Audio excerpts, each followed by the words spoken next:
Z TV online live channel থেকে আপনাদেরকে স্বাগত এবং অভিনন্দন জানাচ্ছি। সঙ্গে আছে আমি শেখ জাকির রহমান।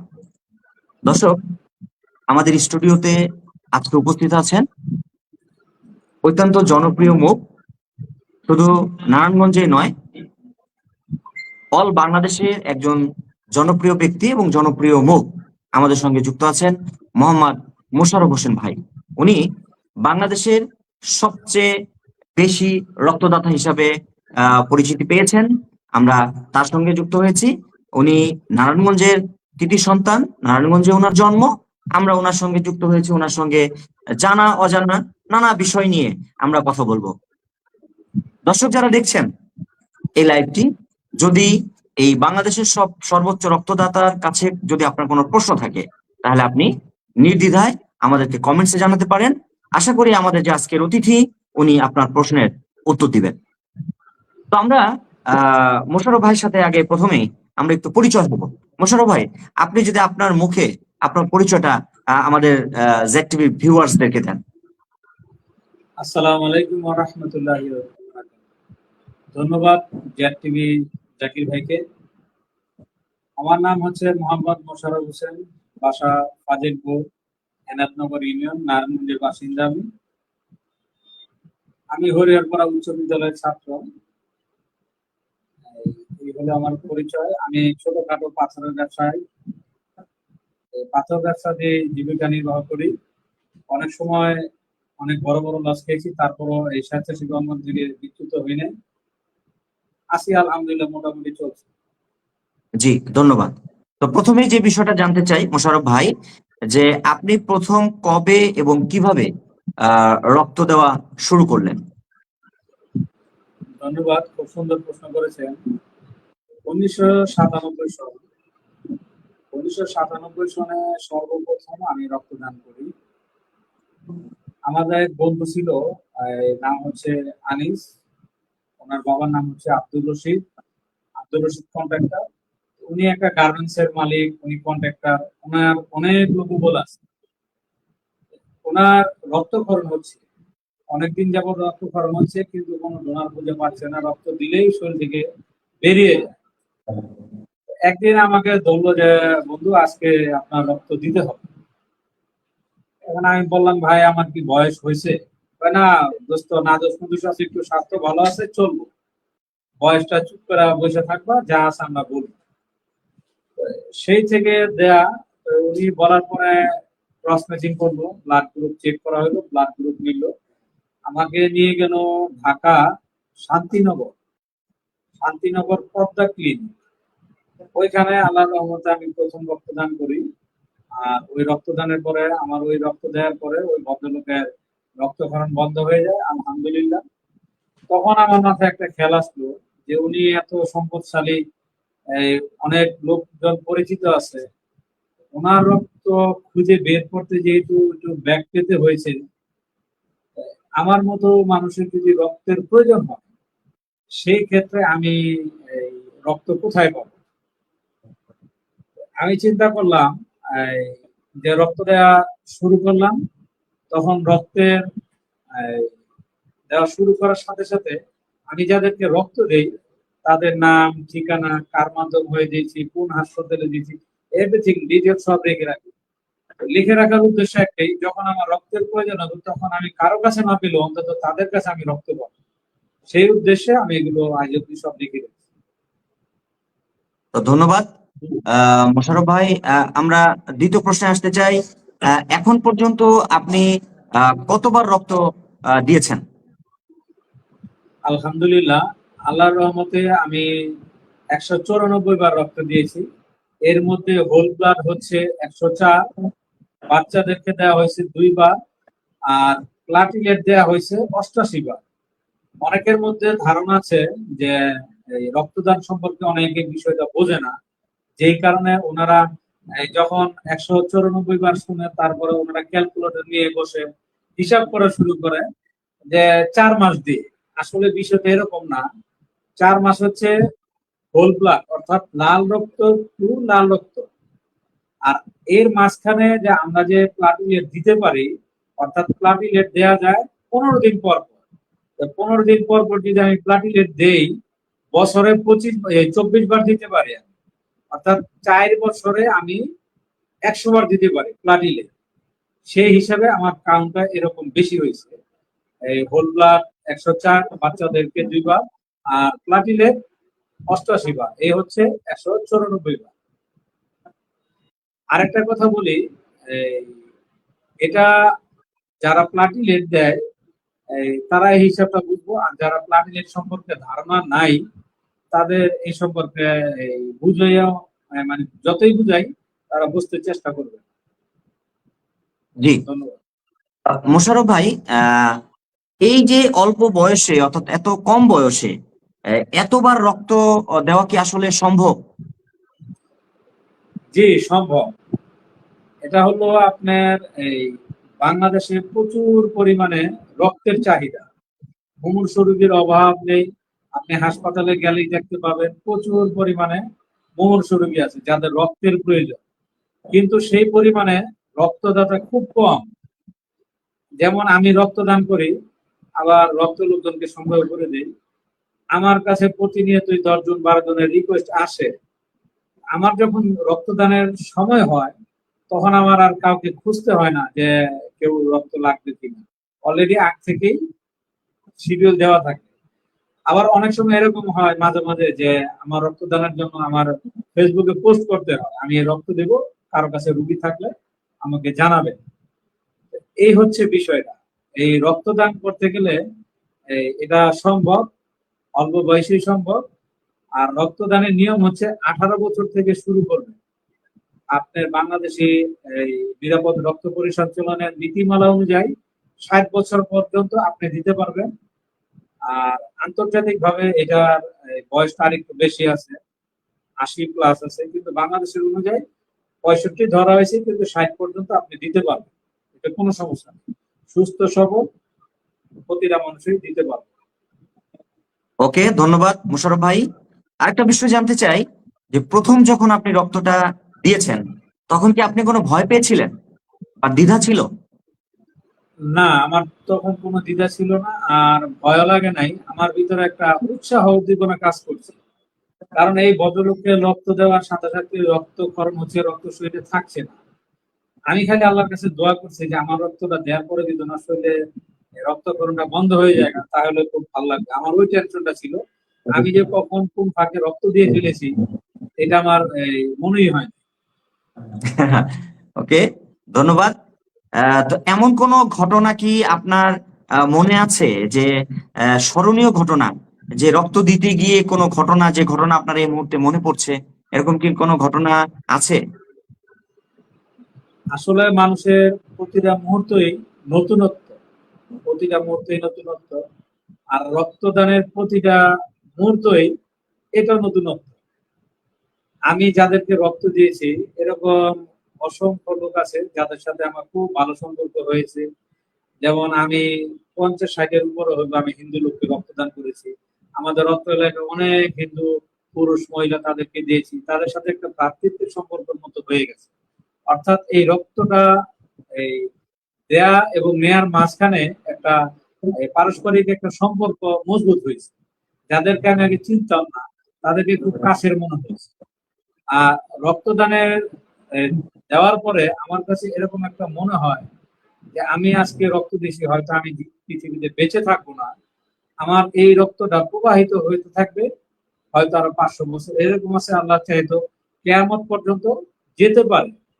তো এই যে একটা অনুভূতি, ওই যে স্মরণীয় ঘটনা, আমি তো মনে করি যে আমি যখন রক্ত দিই ওইটাই আমার স্মরণীয় ঘটনা।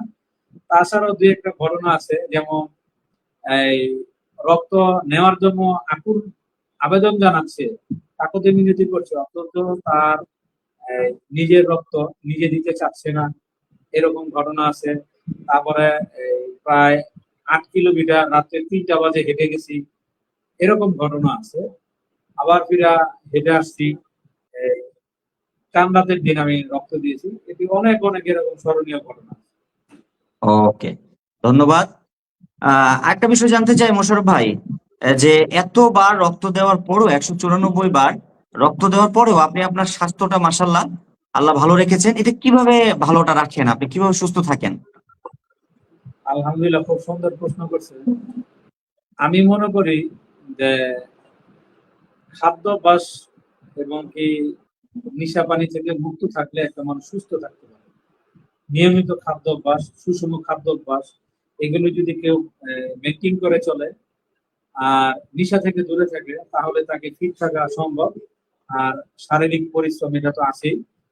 সবচেয়ে বড় কথা, আমি যাদেরকে রক্ত দিয়েছি, আমি মনে করি তাদের দোয়ার বদলতে আল্লাহ পাক আমাকে এখন পর্যন্ত সুস্থ রাখছে। আমার আলহামদুলিল্লাহ উচ্চ রক্তচাপ, নিম্ন রক্তচাপ, ডায়াবেটিস, কোলেস্টেরল, হাড়ের রক্তের মানে সমস্যা, এই জাতীয় কোনো সমস্যা নেই। হ্যাঁ, বছরে দুই একবার জ্বর ঠান্ডা ছাড়া আর কোনো আমার আলহামদুলিল্লাহ এই পর্যন্ত কোনো রোগ হয়নি।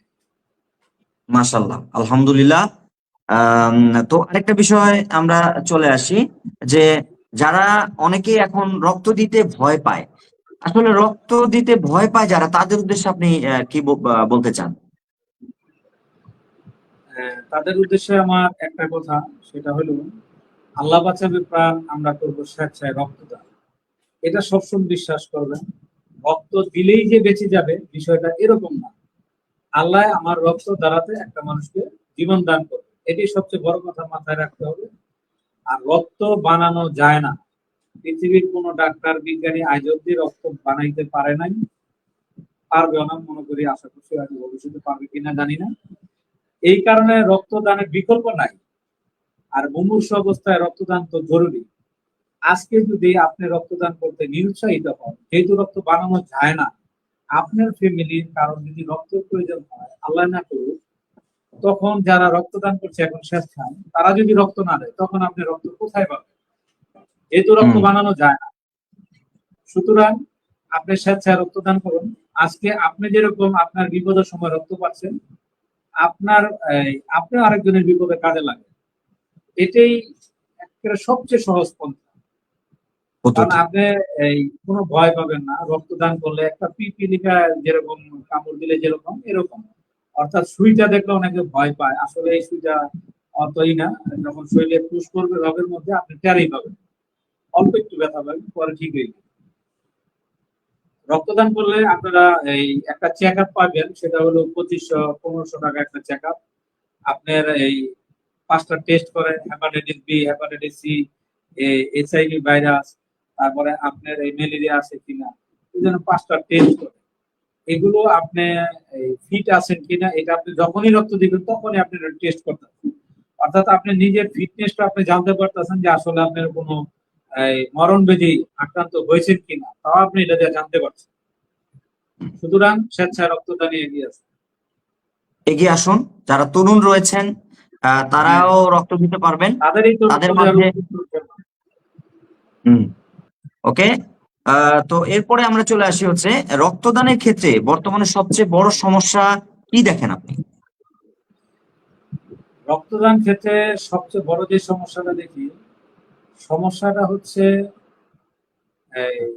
আমরা বাবা মা যারা, আমরা সন্তানের বাবা মা হয়েছি অনেকেই, আবার অনেকে হয় নাই, আবার অনেকে হবে। বাবা মাদের ভূমিকাটা সবচেয়ে বেশি। আপনার ছেলে অনেক সুস্থ সবল, অনেক রক্ত আছে, যখন শোনেন যে আপনার ছেলে একজনকে রক্ত দিতে যাচ্ছে, তখন সর্বপ্রথম বাধাটা বাপ মার থেকেই আসে, যে তুমি রক্ত দিও না, তুমি দুর্বল হয়ে যাবে, আমার ছেলের রক্ত নিব, এতদিন রক্ত।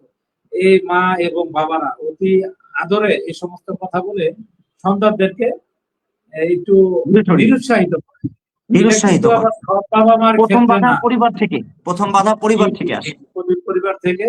এটা সর্বক্ষেত্রে প্রযোজ্য না। আবারও বলছি, সব ক্ষেত্রে প্রযোজ্য না। যেমন আমার ফ্যামিলিতে কোনো বাধা আজ অব্দি দেয় নাই, এরকম অনেকের পরিবার থেকে আপনি পূর্ণ সমর্থন পেয়েছেন। হ্যাঁ, সমর্থন পেয়েছি। অনেকের ফ্যামিলি থেকে সমর্থন করে, অনেকের ফ্যামিলি থেকে নিরুৎসাহিত করে, কিন্তু যারা নিরুৎসাহিত করে তাদের মধ্যেই মূল সমস্যাটা হয়। প্রথম বাধাটা হচ্ছে ফ্যামিলি থেকে। এর পরবর্তী যে বাধাটা, সেটা হলো যে আমি রক্ত দিলে দুর্বল হয়ে যাব কিনা, একটা মনের মধ্যে একটা এই সৃষ্টি হয়, আমি রক্ত দিলে দুর্বল হয়ে যাব কিনা। এই হইল আর একটা বিষয়। আরো অনেক বিষয় আছে, বিস্তারিত বলা যাবে। যেহেতু আমরা অল্প সময়ের মধ্যে লাইভটা করছি, মাত্র 20 মিনিট, তো আমাদের সাথেই থাকুন দর্শক ভিউয়ার যারা রয়েছেন। আমরা আরেকটা বিষয় জানতে চাই মোশাররফ ভাইয়ের কাছে, যে রক্ত দানের জন্য আপনি কি কি সম্মাননা এ পর্যন্ত পেয়েছেন? আলহামদুলিল্লাহ, আমি কোয়ান্টামে লং লাইফ ডোনার পুরস্কার পেয়েছি। কোয়ান্টাম ব্লাড ব্যাংক থেকে সর্বপ্রথম পুরস্কার পেয়েছি। তারপরে পুলিশ ব্লাড ব্যাংক থেকে পেয়েছি। আপনার থেকে পেয়েছি রিজম ব্লাড সেন্টার থেকে, ওটা সম্মাননা, ওটা অন্য ধরনের। আমি ওখানে আবার উপদেষ্টা হিসেবে আছি, এটাও একটা সম্মাননা। আপনার থ্যালাসেমিয়া সমিতি হাসপাতাল থেকে পেয়েছি। আর বাংলাদেশে অন্তত 400-500 কম হবে না স্বেচ্ছাসেবী যাদের এই অনলাইন যারা স্বেচ্ছা রক্তদান করে, এই সমস্ত প্ল্যাটফর্ম থেকে পেয়েছি। এর মধ্যে থেকে অন্যতম আপনি বলতে পারেন অনেক, আপনার একজনের নাম বলতে গেলে আরেকজনের নাম না শুনলে একজনও তো ইয়া করবে। হ্যাঁ, ঠিক আছে, ধন্যবাদ। মানে অসংখ্য পুরস্কারে পুরস্কৃত হয়েছেন, আপনাকে সম্মানিত করা হয়েছে বাংলাদেশের বিভিন্ন প্রান্ত থেকে। আচ্ছা মোশাররফ ভাই, আপনি কি করা হয়েছে এই সুবাদে আলহামদুলিল্লাহ। আপনি বিশ্বের কততম রক্তদাতা হতে চান বা হতে কি পারবেন? এটা ভাইজান খুব সুন্দর একটা প্রশ্ন করছেন। আমাদের মধ্যে অনেকে আছে নিজেকে এশিয়ার তৃতীয় সর্বোচ্চ রক্তদাতা হিসেবে দাবি করে, অনেকে আছে দ্বিতীয় বলে দাবি করে। আমাদের মধ্যে থেকে আমি না, আসলে এই ধারণাটা ভুল। এই ধারণাটা ভুল এই কারণে, যারা দাবি করছে তাদের রক্তদানের সংখ্যা আমার চেয়ে নিচে। আপনার অস্ট্রেলিয়া ওয়েবসাইট আছে অনেকগুলো, ওই সমস্ত ওয়েবসাইট ঘাটলে দেখা যায় যে পৃথিবীর সর্বোচ্চ রক্তদাতাদের তালিকা ওখানে আছে। ওইখানে দেখা যায় মিস্টার জেমস হ্যারিসন, অস্ট্রেলিয়ার অধিবাসী, উনি 1173 বার রক্তদান করেছেন। 1173, হ্যাঁ 1173 বার রক্তদান করেছেন 81 বছর বয়সে। উনি গিনিজ ওয়ার্ল্ড রেকর্ড করেছেন। সংখ্যাটা হচ্ছে 1173 বার, আর আমি মাত্র 194 বার। 1173 বার যে ভদ্রলোক দিয়েছে তার বেলায় প্রশ্ন ওঠে না। প্রশ্ন ওঠে আমাদের বাংলাদেশে যে 194 কিভাবে দিয়েছে। ভাই 1193 এই আর এই 73-এর আর কইলো 194, আকাশ পাতাল ব্যবধান। তারপরেও ওনাদের উন্নতশীল দেশ, যেই কারণে ওই সমস্ত এলাকার লোকজন এটাকে সাপোর্ট করে, এটা সম্বন্ধে জানে, এই কারণে তারা বিতর্ক করে না। কিন্তু বাংলাদেশের মানুষ তো জানে কম, লাফাই বেশি, যেই কারণে এটাকে মানতে চায় না অনেক। সর্বোপরি বিষয় হচ্ছে, আমি এশিয়াতে থাক মানে পৃথিবীতে থাক দূরের কথা, এশিয়ার মধ্যে সর্বোচ্চ রক্তদানের তালিকায় যদি আপনি 300 লোককে একসাথে করেন, আমি 300 নিচেই হবো আশা করি। 300-র উপরে আমি যেতে পারবো না, কারণ আমি নিজে 150-200 পর্যন্ত দেখেছি, সবাই 200 প্লাস। 200-র মধ্যে দেখেছি সবাই 200 প্লাস। তো সেই হিসাবে তো আমার 200 ক্রস করলে হয়তো আমি বলতে পারি যে আমি 200-র মধ্যে আছি, কিন্তু ওটার তালিকা আমি নেই, 300-র মধ্যে তালিকা আমি নেই। ওকে, ধন্যবাদ মোশাররফ ভাই। আমরা জানতে চাই যে নিয়মিত যারা রক্ত দাতা হতে চায়, নিয়মিত যারা রক্তদান করতে চায়, তাদের কি কি বিষয়ে আসলে মেনে চলা জরুরি? যেমন আপনি একজন নিয়মিত রক্তদাতা, কি কি বিষয়ে আর কি মেনে চলেন বা কি কি নির্দেশনা আছে? হ্যাঁ, খুব সুন্দর একটা প্রশ্ন করছেন। আমাদের স্বেচ্ছাসেবী অঙ্গনে বা রক্তদাতাদের অঙ্গনে অনেক রক্তদাতা আছে যারা নিয়ম কানুন মেনে চলেন না। রক্তদানের একটা সঠিক নিয়ম আছে। আপনি হোল ব্লাড দিতে পারবেন, অর্থাৎ লাল রক্ত যেটা, এটা দিতে পারবেন 3 থেকে 4 মাস পরে। কত? সর্বনিম্ন 3 মাস। এর আগে আপনি এই রক্ত দিতে পারবেন না। আমাদের শরীরে যে লৌহতে কণিকা আছে, এটার আয়ু হচ্ছে 90 দিন, অর্থাৎ 120 দিন পরে দিলে আপনার রক্তটা সবচেয়ে ভালো হয়। কিন্তু 90 দিনের আগে আপনি কখনো হোল ব্লাড দিবেন না। আর প্লাটিলেটের ক্ষেত্রে প্রযোজ্য হচ্ছে, আপনি 15 দিন পর পর প্লাটিলেট দিতে পারবেন, অর্থাৎ 14 দিন পর পর আপনি দিতে পারবেন। 14 দিন মাঝখানে গ্যাপ থাকবে, তারপরে আপনি প্লাটিলেট দিতে পারবেন। আপনি যখন রক্তদান করবেন, রক্তদানের সঠিক নিয়মটা হচ্ছে, আজকে আপনি হোল ব্লাড দিয়েছেন, ঠিক 2 মাস পরে আপনি প্লাটিলেট দিতে পারবেন, এর আগে না। কতদিন? আচ্ছা, 2 মাস পরে আপনি 2 মাস। প্লাটিলেট দিতে পারবেন। যখন আবার আপনার হোল ব্লাড দেওয়ার মন স্থির করবেন, তখন আবার 1 মাস আগ থেকেই আপনি প্লাটিলেট দেওয়া বন্ধ করে দিবেন। অর্থাৎ আপনি এক হোল ব্লাড টু আরেক হোল ব্লাডের মাঝখানে 2 বার প্লাটিলেট দিতে পারছেন, এতে আপনার সমস্যা নেই। এটা হলো রক্তদানের সঠিক নিয়ম। আর রক্তদানের পূর্বে আপনাকে অবশ্যই হিমোগ্লোবিনটা চেক করতে হবে। হিমোগ্লোবিন যদি 12-এর উপরে থাকে, আপনি ব্লাডের সিবিসি করবেন, তাহলে আপনি রক্তদান করতে পারবেন। রক্তদানের জন্য ফিট। আর রক্তদান করার জন্য আপনি যে খাদ্য খাবার আছে, আপনি বেশি করে গোস খাবেন, মাছ খাবেন, এরকম না। আপনি কচুর যে পাতা আছে, কচু পাতা, এই আপনার কলিজা, তারপরে বিটরুট, এই সমস্ত খাদ্যগুলি যদি খান কম দামি, কিন্তু আপনার শরীরে এই লোহিত কণিকা বাড়বে, অর্থাৎ রক্তের হিমোগ্লোবিন বাড়বে। জি ভাই। ওকে, ধন্যবাদ। আমরা অনেক তথ্য জেনেছি অল্প সময়ের মধ্যে। আমাদের সময় প্রায় শেষ পর্যায়ে। আমরা অনেক কিছু জেনেছি। যারা জেড টিভির নিয়মিত ফলোয়ার ভিউয়ার আছেন, তাদের উদ্দেশ্যে মূলত আজকে আমাদের এই লাইভটি। অত্যন্ত মূল্যবান সময় থেকে মোশাররফ ভাই আমাদেরকে সময় দিয়েছেন, এজন্য আপনাকে আন্তরিক ধন্যবাদ, মোবারকবাদ জানাচ্ছি। আমরা শেষ কথা বলে আমরা বিদায় নিব লাইভ থেকে। এক ব্যাগ রক্ত বাঁচাতে পারে একটি জীবন, সচেতন হন, নিয়মিত রক্ত দিন। তো আমরা মোশাররফ ভাইয়ের কাছ থেকে বিদায় নিব। মোশাররফ ভাইয়ের জন্য সবাই দোয়া করবেন, উনি যাতে ভালো থাকে, সুস্থ থাকে, আল্লাহ রাব্বুল আলামিন ওনার মনের আশা পূরণ করেন, সে দোয়া সবাই করবেন। এবং আমার জন্য সবাই দোয়া করবেন। পরবর্তীতে আবারও নতুন কোনো লাইভে যুক্ত হব নতুন কোনো অতিথি নিয়ে। সে পর্যন্ত সকলে ভালো থাকবেন। আমি বিদায় নিচ্ছি। আমরা মোশাররফ ভাইয়ের শেষ কথাগুলো শুনতে শুনতে আমরা বিদায় নিব আজকের লাইভ থেকে। জি মোশাররফ ভাই। আল্লাহ বাঁচাবে প্রাণ, আমরা করব স্বেচ্ছায় রক্তদান। এই কথাকে বুকে ধারণ করে সেই 1997 সন থেকে আজ অব্দি আমি রক্তদান করছি। স্বেচ্ছায় রক্তদানে এগিয়ে আসুন, নিজে বাঁচুন, নিজে সুস্থ থাকুন, অন্যকে বাঁচার জন্য সহযোগিতা করুন। আর স্বেচ্ছায় চক্ষুদানেও এগিয়ে আসুন। বাংলাদেশে চক্ষুদান খুব কম, নাই বললেই চলে। আমিও একজন মরণোত্তর চক্ষুদানকারী। আপনারাও মরণোত্তর চক্ষুদানে এগিয়ে আসুন। এটা আমাদের ইসলাম ধর্মের কোনো বাধা নেই। এই ব্যাপারে আপনি যদি ইউটিউবে সার্চ করেন, তাহলে অসংখ্য ভিডিও পাওয়া যাবে স্কলারদের, ইসলামী স্কলারদের। তাদের ভিডিও দেখে আপনি যদি মুগ্ধ হয়, তাহলে আপনি স্বেচ্ছায় মরণোত্তর চক্ষুদান করতে পারেন। আর স্বেচ্ছায় রক্তদান করবেন, কারণ রক্তের বিকল্প নাই। আপনার যখন রক্তের প্রয়োজন হবে, তখন আপনি ঠিকই বুঝবেন যে আসলে এক ফোঁটা বা এক ব্যাগ রক্তের কি যে চাহিদা, কি যে মানে এটার মূল্য। আপনি কোনো টাকা পয়সা দিয়ে মূল্য পরিশোধ করা যাবে না। আমরা রক্তদাতারা চাই রোগীর লোক আমাদেরকে হাসি মুখে একটু আদর আপ্যায়ন বিষয় না, আমাদেরকে হাসি মুখে কথা বলবে, আমাদের সাথে সৌহার্দ্যপূর্ণ আচরণ করবে। অনেক সময় দেখা যায় আমরা স্বেচ্ছায় রক্তদান করি, কিন্তু রক্ত নেওয়ার আগে যেরকম কাকুতি মিনতি করে, রক্তদানের পরে আমাদের দিকে ফিরেও তাকায় না। রক্ত নিয়ে যে দৌড় দেয় তো দিলই, আজ অব্দি তাদের সাথে আর যোগাযোগ করা যায় না। এই মনোভাব থেকে বেরিয়ে আসুন।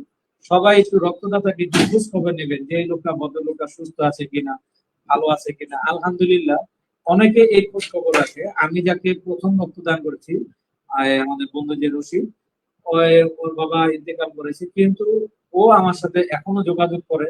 এরকম আমি প্রায় 70-80 জন আছে কন্টিনিউ, তারা আমাকে খোঁজ খবর নেয়, আমি ভালো আছি কিনা, মন্দ এ সমস্ত জিজ্ঞেস করে। যদিও তাদের অধিকাংশদের আত্মীয়ই মৃত্যুবরণ করেছে, কারণ মুমূর্ষু রোগীদেরই রক্তের প্রয়োজন হয়, কোনো সুস্থ রোগের রক্তের প্রয়োজন হয় না, যে কারণে অধিকাংশ মানুষের মৃত্যুবরণ করেছে। আর প্লাটিলেট সকলে দিতে পারে না। প্লাটিলেটটা দেওয়ার জন্য কিছু ক্যাটাগরি প্রয়োজন আছে। আপনার 50 কেজির উপরে হইলে আপনি হোল ব্লাড দিতে পারবেন। আর প্লাটিলেটের ক্ষেত্রে আপনার উচ্চতা হইতে মানে ওজন হইতে হবে 60 কেজি। 60 কেজি ওজন হতে হবে। আর প্লাটিলেট কাউন্ট থাকতে হবে 2 লক্ষ উপরে, তাহলে আপনি প্লাটিলেট দান করতে পারবেন। যেই কারণে যাদের ওজন একটু বেশি তারা একটু প্লাটিলেট দেওয়ার চেষ্টা করবেন, কারণ অনেকে পাতলা আছে, তারা হোল ব্লাডটা দিতে পারবো। স্বেচ্ছায় রক্তদানে এগিয়ে আসুন। সবাই সুস্থ থাকুন, ভালো থাকুন, নিরাপদে থাকুন, এই কামনাই করছি মহান আল্লাহ পাকের কাছে। আসসালামু আলাইকুম ওয়া রাহমাতুল্লাহি ওয়া বারাকাতুহু। ধন্যবাদ জেড টিভি জাকির ভাই। ধন্যবাদ। ধন্যবাদ মোশাররফ ভাই আপনাকেও। আর এতক্ষণ যারা আমাদের লাইভটি দেখছিলেন, অনেকেই এখনো জয়েন্ট আছেন। আপনাদের কমেন্টস গুলো আমরা পড়তে পারি নাই। আমরা কোনো আর একটা দিন অন্য কোনো লাইভে যুক্ত হব সেই আশাবাদ ব্যক্ত করছি। আর সবাইকে ধন্যবাদ জানিয়ে আজকের লাইভ এখানে শেষ করছি। আসসালামু আলাইকুম ওয়া রাহমাতুল্লাহি ওয়া বারাকাতুহু।